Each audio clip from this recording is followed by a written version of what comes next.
Bonjour, c'est Gilles du site boursicoté.com. Voici l'analyse technique du CAC 40 pour cette journée donc du mardi 16 octobre 2012. Avec donc cette belle séance de hausse, puisqu'après une ouverture sur un gap haussier qui a été refermé, donc ouverture à 3444,67, nous avons marqué un plus bas à 3428,97 pour terminer sur le plus haut de la séance à 3500 points,94. Le CAC 40 gagne 2,36% sur cette séance, un peu plus de 80 points gagnés par rapport au cours de clôture d'hier. C'est donc une très belle séance, la séance dont je vous parlais un peu hier, que nous attendions une confirmation. Alors personnellement, je visais plus 3460, j'avais un deuxième objectif à 3490 qui correspondait à l'objectif sur une figure intraday. Ces deux objectifs ont été validés, ont été atteints. En intraday, bon, j'attendais 3460, ce qui nous permet de valider d'une part la sortie ici de cette phase de consolidation par cassure de la résistance oblique baissière, donc qui se fait cette fois-ci sur un signal de force, puisque nous allons voir cette fois-ci les volumes sont au rendez-vous, et donc premier objectif ici à 3460 et la cassure de cette zone nous provoque le fameux double bottom dont je vous parle depuis maintenant un petit moment, dont j'avais cru qu'il allait s'invalider suite aussi à ce petit signal de retournement baissier, mais les cours avaient bien rebondi ici sur le retournement, sur le retracement des 38,2 pour provoquer cette cassure et donc confirmer aujourd'hui donc tout à fait ce que nous attendions sur l'analyse d'hier. Du point de vue des indicateurs, on confirme ce RSI donc qui avait bien anticipé finalement la sortie de cette phase baissière, puisque nous avions ici tracé cette résistance, on avait constaté une cassure avec un léger retour, même s'il ne s'était pas matérialisé au contact ici de la résistance, et bien on confirme donc en repartant à la hausse sur cet indicateur, donc sortie qui était confirmée. Le stochastique donc repart sur un mouvement haussier, on n'a pas réellement un beau signal ici, puisque le croisement s'est fait hors des zones de la zone de survente, mais on voit bien ici qu'une forte dynamique est en train de se mettre en place. Pour en témoigner, nous avons ici l'écartement qui existe entre l'indicateur stochastique et donc sa ligne de signal. Au niveau du MACD, cet indicateur, lui, ça fait longtemps qu'il nous avait indiqué en retournement. Donc le retournement ici est effectif, on accélère à la hausse, on repasse en territoire positif, ce qui est plutôt bon signe, et donc on est dans une continuité de dynamique sur le MACD. MACD qui avait annoncé très tôt ce retournement sur le premier bottom en fait. Et puis alors au niveau des volumes, voilà, c'est ce qu'on attendait hier. Je vous avais dit que on n'attendait pas forcément. Alors ça, c'est à vérifier sur la vidéo, mais je vous avais dit que ne serait-ce que un histogramme ici, comme celui que nous avons là, suffirait pour confirmer un retournement haussier. C'est tout à fait ce qu'on a eu. On a ici un histogramme qui est revenu donc dans une zone supérieure à la moyenne des 20 dernières séances. Donc on a une belle augmentation des volumes. On voit par rapport à ce que nous avions ici dernièrement, que l'augmentation est réelle. Et donc cet histogramme en volume ici nous permettent de confirmer un mouvement haussier qui est donc bien matérialisé ici par cette bougie, donc volatilité, donc volume et volatilité qui ressortent au-dessus de la moyenne.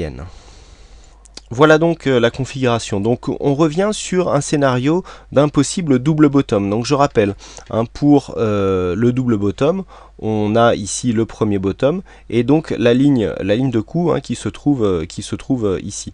Donc on trace une droite qui se situe ici sur le double bottom, et donc pour calculer l'objectif, on prend ni plus ni moins qu'un segment qui relie ce bottom jusque à la ligne de coup. Donc nous avons ce segment qui va nous donner l'objectif de trade, puisque nous avons ici un écart qui se matérialise par une zone d'objectif. Alors comment calculer cet objectif? Tout simplement on va reporter ici ce segment sur la zone de cassure, voilà. Et donc là, alors on va se mettre un petit peu plus près, voilà.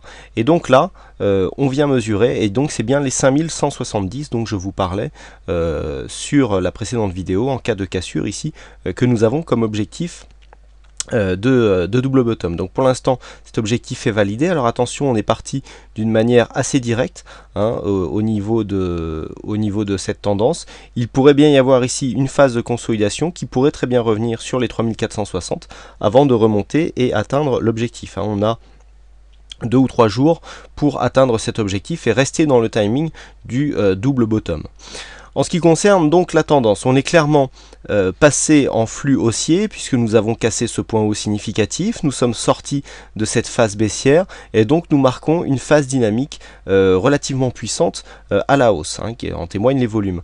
Donc le biais reste haussier, mais attention, on a des phases d'exagération qui commencent à se faire jour. Je vous montrerai le deuxième graphe dans quelques instants. Donc il ne serait pas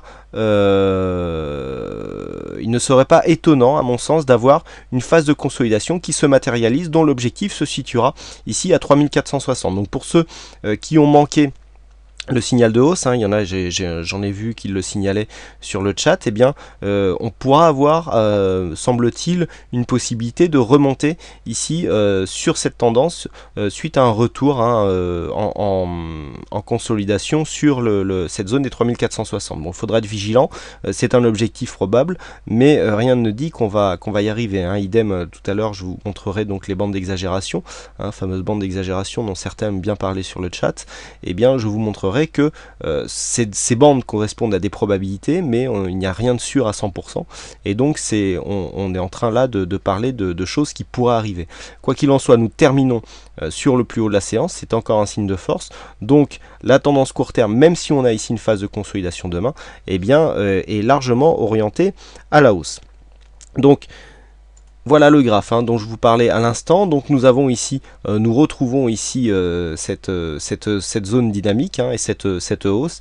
Et donc voilà, on retrouve ici donc les bandes dynamiques avec une valeur à peu près à 3495. Donc on voit ici que la bougie sort de cette zone et donc nous avons une probabilité quasiment égale à 90% que les cours reviennent ici à l'intérieur des bandes, et donc on pourra viser une zone raisonnable à 3480 voire 3460 pour viser une zone de consolidation, tout simplement rechercher ici l'ancienne résistance qui pourrait devenir support. Alors ce ne sont que des probabilités, si ce n'est pas du tout un conseil de trade ou de vente, mais voilà, c'est une possibilité que vous avez pour essayer de jouer les trades contrariens.